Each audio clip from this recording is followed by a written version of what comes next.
Bueno, muchas gracias, señor presidente.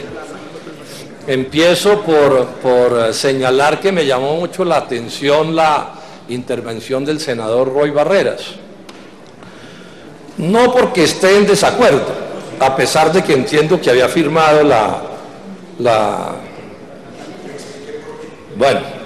habiendo firmado la consulta, cambia de posición y se opone, pero no se opone de cualquier manera. Ustedes sintieron la agresividad, pues esto, si fuera el peor proyecto de la historia de la humanidad, no había sido tan agresivo. Y pues no deja de llamarme la atención porque yo supongo que sabía lo que estaba firmando. Pues una persona como el senador Barreras sabe de qué se tratan las cosas. Luego, no es fácil entender pues la voltereta, realmente no es fácil, sobre todo con tanta agresividad. Entonces me puse yo a cavilar, bueno, ¿qué pasaría? ¿Qué sería la cosa? Y he terminado voy a plantearles una hipótesis, ustedes podrán pues sacar sus propias conclusiones, pero es que yo no había sentido tanta agresividad contra este proyecto, contra esta consulta, como la que acabamos de oír, en boca distinta de dos personas. Una, el doctor Luis Felipe Henao, también ha sido ultraagresivo contra esta propuesta de consulta y ha escrito artículos y va a la televisión y se desgañita. Y el otro, Jorge Enrique Vélez, los dos de los lomos de adentro del doctor Germán Vargas Lleras. Eso pues todos lo sabemos. Entonces pues yo hago una conjetura, saco una conclusión, y es que pues esto tiene que ver con que el doctor Roy Barreras ha tomado, como se sabe en los últimos días, volver a ser el mejor amigo, ¿sí?, del doctor Vargas Lleras. Entonces están unificando las posiciones, cosa que no me sorprende. Lo anoto simplemente por anotarlo, porque a mí me llaman la atención las cosas y me interesa intentar entender qué es lo que pasa. Mi nuevo mejor amigo hace unos años, se interrumpieron las relaciones y ahora nuevamente mi nuevo mejor amigo. Bueno, esa es la vida. Esto pues lo digo, como se dice, senador Roy Barreras, en tono menor, ¿sí? Sí, en tono menor, porque a esto también hay que ponerle un poquito de humor, tampoco hay que pues convertir esto pues en un problema, como una especie de guerra civil otra vez en relación con estos temas. Son cosas de la picaresca de la política, es mi interpretación. Si hay una interpretación mejor, por supuesto, pues va a ser un concurso de interpretaciones a ver qué fue lo que pasó. Bueno, ya cogiendo este tema en serio, voy a señalar un par de cosas. El origen colombiano de este proyecto, es que Colombia es uno de los países más corruptos del mundo. En un libro que yo publiqué sobre corrupción hace un año, cité de una fuente muy importante internacional la cifra que dice que Colombia es el país número 126 entre 140 en la peor corrupción. Yo creo que con los últimos acontecimientos ya debemos estar en medalla de oro en corrupción o muy cerca de obtenerla, porque es que lo de los últimos días pues ha sido escandaloso. El solo caso de Odebrecht pues seguro que nos pone cerca de la medalla de oro, pero en lo de Odebrecht no tanto, porque los sobornos valieron 100.000 millones de pesos, que es la cifra nueva que se viene dando. No, por la vagabundería como este país ha atendido el caso de Odebrecht. Es que infinitamente peor, colombianos, infinitamente peor que lo que se robaron los señores de Odebrecht y sus socios en Colombia. Esos sobornos por 120.000 millones de pesos es la alcahuetería, la complicidad, como los grandes poderes colombianos han permitido que este caso de corrupción se desarrolle. Yo invito a los colombianos, lean mi artículo de esta semana, de esos que yo publico en el diario La Patria de Manizales, y atérrense de lo que ustedes verán. Un contubernio montado para ocultar todo esto y para que esos mismos que nos saquearon como nos saquearon en esos sobornos nos están saqueando ahora. En este momento hay un tribunal de arbitramiento en Colombia que tiene origen en una ley que aprobó este Congreso para transferirle por lo menos $500 millones de pesos más a los señores de Odebrecht y a sus socios, a quienes, óigase bien, esa empresa que pagó ese soborno, más de 100.000 millones de pesos, no tiene una sola sanción del Estado colombiano, ni una. Hoy están sentados en ese tribunal de arbitramiento de tú a tú, los unos y los otros, el Estado colombiano y esta empresa, como si nada hubiera pasado, discutiendo a ver cuánta plata más le van a echar al bolsillo a estos personajes. Entonces yo sí creo que estamos ya en medalla de oro en corrupción. Bueno, el otro punto que vale la pena señalar, permítame aclarar una cosa, Aquí se roban, dicen las autoridades, 50 billones de pesos al año. Billones con B de billete, con B de bandido, se les roban al año, dicen las autoridades. Eso equivale a que cada colombiano, todos los que nos están viendo, le roban al año 1 millón de pesos de su bolsillo. El que acabó de nacer, el anciano que se está muriendo, le roban o le robaron el año pasado 1 millón de pesos, le sacaron de su bolsillo. Ese es el país que tenemos. Y por eso es que estamos discutiendo cosas como estas. Bueno, ¿de dónde llegamos aquí? Esta es la pregunta del millón. ¿Por qué Colombia terminó así? ¿Es un problema de la genética de los colombianos? No. ¿Es un problema de la sangre que corre por nuestras venas? No. A Colombia lo volvieron así. Y está perfectamente documentado desde cuándo empezaron a volver a Colombia así. Porque la corrupción colombiana no es la de ovejas descarriadas, no es la de manzanas podridas, no. Aquí tenemos una corrupción sistémica. Dicen todo el mundo ya hoy en Colombia. Yo empecé a decirlo, a usar esa palabra, pero la he leído por todas partes. Dice algún exministro muy famoso, el problema no es la corrupción, el problema es el sistema que la genera y mantiene. Ese es el tipo de problema que tenemos. Bueno, ¿y de dónde salimos? ¿De dónde salieron las cosas así? Esto también está perfectamente documentado. Yo lo he citado muchas veces, hay documentos de sobra. Todo esto tiene origen en el Pacto del Frente Nacional. Todo esto tiene origen en el Pacto del Frente Nacional.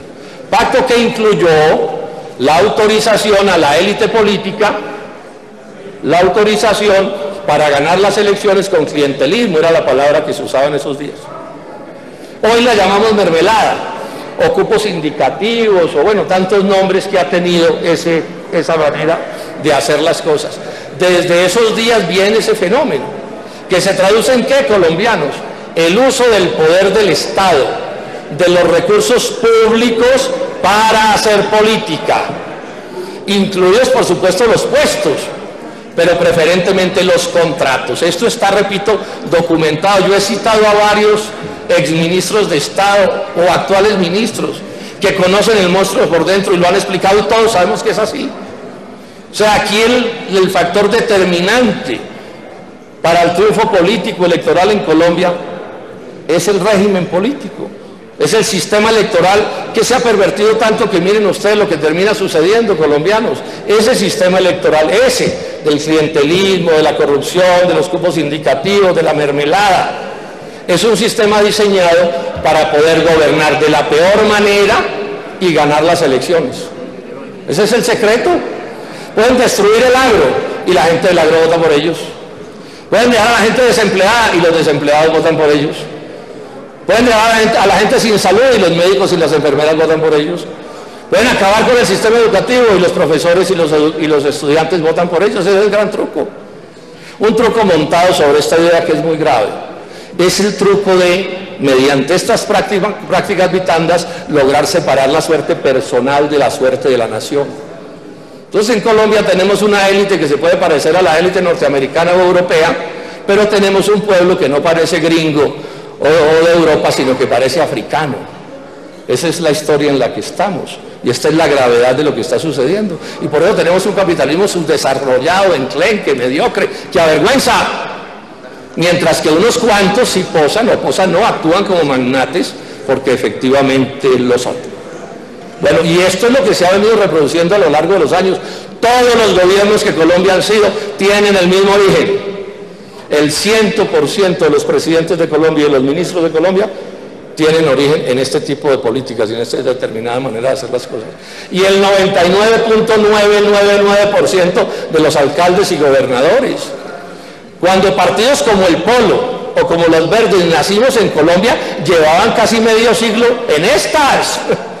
No hay cosa más chistosa que intentar igualarnos. No, es que cuando nosotros aparecimos ya llevaban en esto, la ladronera llevaba medio siglo. Y si nos desapareciéramos, no pasaría absolutamente nada. Absolutamente nada, porque el 99.9999% de la tragedia de la corrupción en Colombia está montada sobre estas realidades. Esa es la realidad.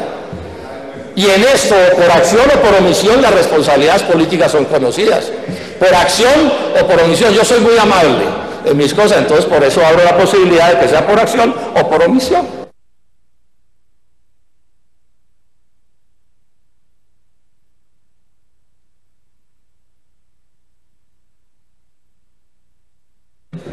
Esta mesa directiva es amplia con el tiempo y siempre atento a las solicitudes de la plenaria. Senador, si necesita 5 minutos más, con mucho gusto tiene 5 minutos más. Adelante. Entonces esa es la realidad que tenemos. Y de ahí que se vuelve tan importante también decirlo aquí, una cosa que yo enfatizo siempre, aquí el primer problema que hay que resolver, si queremos empezar a Colombia, a sacar a Colombia de este horror, es poner en la jefatura del Estado a alguien que no provenga de esos horrores, eso hay que decirlo con toda franqueza, eso es lo fundamental. No se hace misa católica con cardenales protestantes, me enseñaron a mí en el colegio, bueno, o culto cristiano con sacerdotes católicos. Tampoco sucede, no puede suceder. Si uno se le va el carro, no puede llamar a un panadero, por bueno que sea, tiene que llamar a un mecánico. Sí, porque si no las cosas no se pueden arreglar. Entonces, yo estoy de acuerdo con eso, pero eso no les quita, colega, la importancia, o no le quita, colegas y colombianos, a esta consulta que estamos tramitando aquí. No le quita importancia y no me voy a tener sobre cada una de las preguntas que se van a plantear, me voy a tener sobre una sola, la que apunta a acabar con ese horror de la mermelada que, como expliqué, está en la base de la corrupción de este país. Y está en la base de unas cosas que yo sé que ustedes, senadores, me entienden, de haber disparado los costos políticos hasta el absurdo.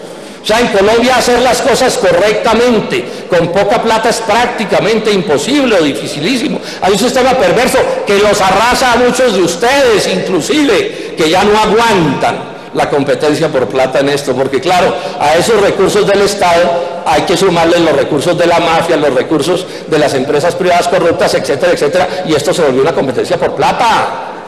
Y si este problema de la llamada mermelada no se resuelve uno solo de los problemas de la corrupción de Colombia. Luego, si en esa consulta solo sacáramos adelante eso, y el tiempo no me da para detallar las asuntos de la importancia de las otras preguntas, si eso no lo consiguiera, si eso solo se consigue en esta consulta, eso ya sería un inmenso avance. Pero claro, yo entiendo, ahí está la pregunta, claro, la que habla de tramitar los recursos públicos no mediante el sistema corrupto de la mermelada. Ahí está dicho y usted lo sabe. Punto 4, me dice aquí la representante Angélica, es clarísimo, pero bueno, entonces sí veo que no firmó, no lo leyó ni la primera vez, senador Roy Barreras, no, ya esto sí me parece el colmo, sí. Está ahí, doctor, no enrede, está ahí, y usted sabe que está ahí, sí. El punto 4 me están diciendo aquí los autores del proyecto. No, yo la conozco, claro. Bueno, intente enredar, doctor Roy Barreras, pero no nos va a enredar, sí.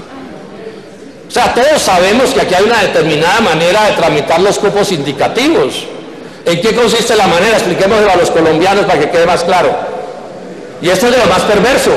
Aquí en proporciones inmensas en esta corporación y en los consejos y en las asambleas se vota a cambio de las coimas del alcalde, del gobernador o del presidente. Hay 200 congresistas empapelados teniendo que dar explicaciones por qué votan de determinadas maneras. Eso es absolutamente inaceptable. Inaceptable, o sea, que se vote de acuerdo con las canonjías que entrega el jefe del Estado. Un país así no puede salir adelante, y eso está vinculado en proporciones inmensas con eso de la mermelada y los cupos indicativos y todas estas cosas, que sabemos todos cómo es. A un congresista o a un concejal o a un diputado le asignan una plata de recursos públicos y él tiene el derecho a escoger el proyecto en el que se gastará, y el alcalde beneficiado por el proyecto en el que se gastará, y el contratista. Si todo terminara ahí ya estaría mal, pero no termina ahí, porque además hay una plata importante que suele, no digo que en todos los casos, pero suele convertirse en recursos de la corrupción política para ganar las elecciones. Todos sabemos que eso es así. Entonces, si solo lográramos eso, colombianos, podemos lograr mucho más, el tiempo no me da para extenderme, podemos lograr mucho más, pero si solo lográramos eso, ya sería una ganancia inmensa la que esa consulta generaría en beneficio de los colombianos, completando por supuesto todo el trámite. Tampoco me hago ilusión, porque seguramente los grandes poderes a la hora de nona se van a mover en contra. Entonces, por estas razones, senadores y colombianos, nosotros en el Polo Democrático Alternativo Un minuto más, senador, con mucho gusto. Somos partidarios en el Polo Democrático Alternativo y en la Coalición Colombia, con los Verdes, con Compromiso Ciudadano, con Sergio Fajardo, somos partidarios de que esto avance, porque es un paso en la dirección correcta. Es un paso en la dirección correcta, porque el origen de todo esto, como lo expliqué, tiene el hecho de haber autorizado a la clase política para hacer política como se hace en Colombia, inclusive volviéndose ya en cierta medida víctimas de su propio inmenso. Todo a cambio también de una cosa que hay que señalar: a esa clase política le cobran esas posibilidades de manejar las cosas así, se las cobran teniendo que aprobar todos los grandes negocios de la gran economía nacional y extranjera que controla Colombia. Ese es el acuerdo que tiene. Y es el acuerdo que tiene destruido a Colombia. Es el acuerdo porque somos uno de los países de economía de mercado más atrasados del mundo. Es una vergüenza